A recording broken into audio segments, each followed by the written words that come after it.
오늘 본문은 이사야 39장 1절에서 8절까지입니다. 제가 봉독하겠습니다. 그때 발라단의 아들 바벨론 왕 무로닥 발라단이 히스기야가 병들었다가 나았다 함을 듣고 히스기야에게 글과 예물을 보낸지라. 히스기야가 사자들로 말미암아 기뻐하여 그들에게 보물 창고 곧 은금과 향료와 보배로운 기름과 모든 무기고에 있는 것을 다 보여주었으니 히스기야가 궁중의 소유와 전 국내의 소유를 보이지 아니한 것이 없는지라. 이에 선지자 이사야가 히스기야 왕에게 나와 묻되 그 사람들이 무슨 말을 하였으며 어디서 왕에게 왔나이까 하니 히스기야가 이르되 그들이 원방 곧 바벨론에서 내게 왔나이다 하니라. 이사야가 이르되 그들이 왕의 궁전에서 무엇을 보았나이까 하니 히스기야가 대답하되 그들이 내 궁전에 있는 것을 다 보았나이다. 내 창고에 있는 것으로 보이지 아니한 보물이 하나도 없나이다 하니라. 이사야가 히스기야에게 이르되 왕은 만군의 여호와의 말씀을 들으소서. 보라, 날이 이르리니 내 집에 있는 모든 소유와 내 조상들이 오늘까지 쌓아둔 것이 모두 바벨론으로 옮긴 바 되고 남을 것이 없으리라. 여호와의 말이니라. 또 내게서 태어날 자손 중에서 몇이 사로잡혀 바벨론 왕궁의 환관이 되리라 하셨나이다 하니 히스기야가 이사야에게 이르되 당신이 이른바 여호와의 말씀이 좋소이다 하고 또 이르되 내 생전에는 평안과 견고함이 있으리로다 하니라. 아멘.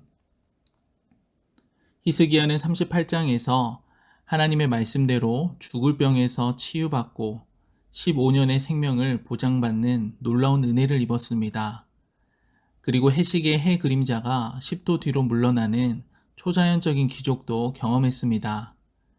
그때 바벨론의 왕이었던 무로닥 발라단은 히스기야가 병들었다가 나았다는 소식을 듣습니다. 그리고 사절단을 통해 편지와 예물을 보냈습니다. 당시 바벨론은 아수르의 압박을 받고 있는 상황이었지만 신은 강대국으로 성장하고 있었습니다.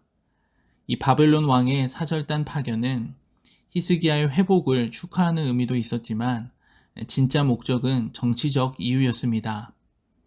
반아수르 동맹을 맺어서 아수르의 압박을 극복하고자 했던 것입니다. 히스기야는 바벨론의 사신을 반갑게 맞이합니다. 2절에서 히스기야가 사자들로 말미암아 기뻐했다고 말씀합니다. 죽을 병이 나은 것도 기쁜데 바벨론과 같이 큰 나라의 왕이 자신의 병에 관심을 쏟아주는데 감격했습니다. 당시 바벨론은 일명 뜨는 나라였기 때문입니다. 그래서 히스기야는 자신이 소유하던 모든 것을 사절단에게 보여주었습니다. 오늘 본문 2절에서 이렇게 말씀합니다. 그들에게 보물창고 곧 은금과 향료와 보배로운 기름과 모든 무기고에 있는 것을 다 보여주었으니 히스기야가 궁중의 소유와 전 국내의 소유를 보이지 아니한 것이 없는지라. 히스기야는 궁중의 소유와 전 국내의 소유를 하나도 빠짐없이 모두 보여주게 됩니다. 히스기야는 바벨론 왕이 보낸 사절단에게 아무런 의심 없이 모든 것을 공개했습니다. 이는 히스기야가 자신이 바벨론과 함께할 만한 충분한 경제력과 군사력을 갖고 있음을 과시한 것입니다. 히스기야는 분별력을 상실하고 교만함에 빠져서 유다의 힘과 부를 자랑했습니다. 하나님을 자랑하지 않고 자신의 무기와 보석을 자랑했습니다. 또한 바벨론 왕의 제안에 따라 동맹을 맺고서 아수르의 위협에 대응하고자 했습니다. 히스기야가 모든 보물을 보여준 다음에 이사야 선지자가 히스기야를 찾아왔습니다. 이 3절과 4절은 이사야가 히스기야를 찾아와 질문한 내용입니다. 이사야는 히스기야 왕에게 나와서 그 사람들이 무슨 말을 하였으며 어디에서 왕에게 왔냐고 묻습니다. 히스기야 왕은 무슨 말을 했냐는 첫 번째 질문에 대해서는 답하지 않고 이들이 먼 나라 곧 바벨론에서 왔다고 말합니다.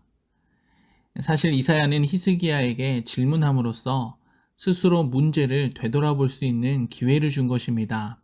그런데 히스기야 왕은 그것을 놓쳐버립니다. 이사야의 질문에 히스기야가 대답하는 모습을 통해 알 수 있습니다. 이사야의 질문에 히스기야는 정확하게 답변을 하지 않습니다. 그 사람들이 무슨 말을 했는지, 방문 목적이 무엇인지에 대해서는 말을 아끼고 있습니다. 히스기야는 바벨론 사절단의 일에 대해서 어떤 계획을 감추고 있는 것처럼 보입니다. 그리고 나서 이사야가 다시 왕에게 그들이 왕의 궁전에서 무엇을 보았는지 묻습니다. 히스기야는 그들이 궁중의 창고에 있는 것을 하나도 남김없이 보았다고 말합니다.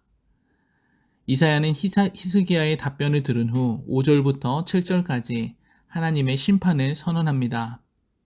이사야는 하나님의 말씀을 분명히 전합니다. 5절에서 여호와의 말씀을 들으소서, 6절에서 여호와의 말이니라 이렇게 분명히 말합니다. 하나님의 권위로 선포하는 말씀이기 때문에 반드시 성취될 것을 알려줍니다. 또한 6절을 보시면 보라 날이 이르리니 심판날은 반드시 올 것이라고 말씀합니다. 그날에는 히스기야와 그의 조상들이 지금까지 모아놓았던 재물이 하나도 남김없이 다 바벨론으로 옮겨집니다. 지금 당장은 바벨론이 우호의 손길을 내밀지만 히스기야가 자랑스럽게 바벨론 사절단에게 보여주었던 것들이 모두 바벨론 사람들에 의해 약탈당하게 될 것을 보여주고 있습니다.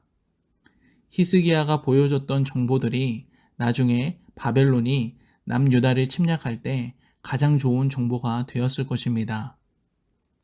또 7절에서 히스기야의 자손 중에서 몇몇이 사로잡혀 바벨론 왕궁의 환관이 될 것이라고 말씀합니다. 여러분, 이것은 장차 유다 나라는 바벨론에게 망할 것이라는 의미입니다. 비참한 심판의 선언이 주어진 것입니다. 여러분, 왜 이런 심판이 주어졌습니까? 히스기야의 교만과 불신 때문입니다. 히스기야가 보물창고와 무기고에 있는 것을 다 보여준 것은 바벨론 사절단에게 자신의 힘과 능력을 과시한 것입니다. 사실 히스기야가 가지고 있는 모든 부는 하나님께서 주신 것입니다. 그런데 히스기야 왕은 그것이 마치 자신의 업적인 것처럼 바벨론 왕의 사절단에게 자랑한 것입니다.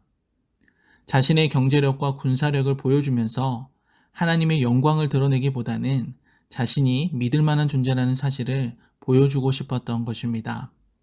뿐만 아니라 아수르의 위협 속에서 하나님만을 의지하기보다는 바벨론과 동맹을 맺어 위기를 해결해 보려 했습니다. 하나님이 아닌 외교적, 군사적 동맹을 의지하는 모습입니다. 이것은 하나님에 대한 불신의 모습입니다. 히스기야가 마음이 교만하여 받은 은혜를 보답하지 않았습니다.